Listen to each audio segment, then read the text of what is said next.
This simulation from the PhET website highlights some of the ideas we've been talking about. We start off with a hypothetical diatomic molecule where atom B has a much larger electronegativity than atom A. The partial charges are indicated, as is the bond dipole. Notice what happens to these indicators of polarity if the difference in electronegativity is decreased.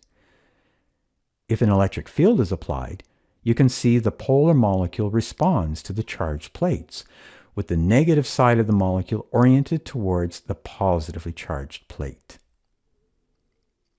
All the previous has prepared us to now ask, how does all of this apply to molecules more complex than diatomic molecules?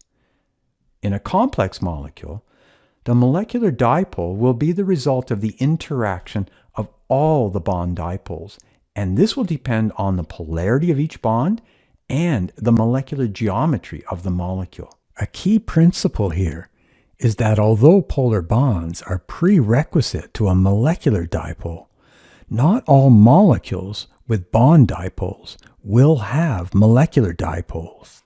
While it is possible to measure the molecular dipole experimentally, it is also important to be able to predict, based on bond dipoles and molecular geometry, whether we would expect a molecule to have a molecular dipole. The general approach is to consider each bond dipole as a vector quantity and assess whether the vectors reinforce or cancel.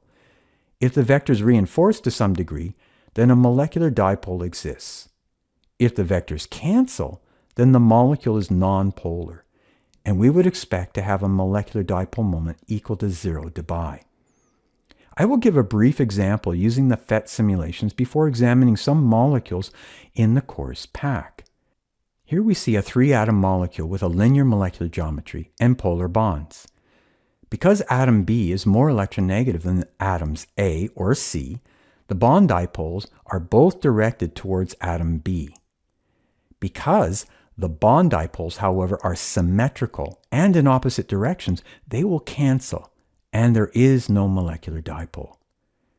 If, however, the molecule has a bent molecular geometry, as would be true for a water molecule, then although the bond dipole vectors would still cancel in the y-axis, they reinforce towards the right in the x-axis, which creates a molecular dipole shown by the arrow in yellow.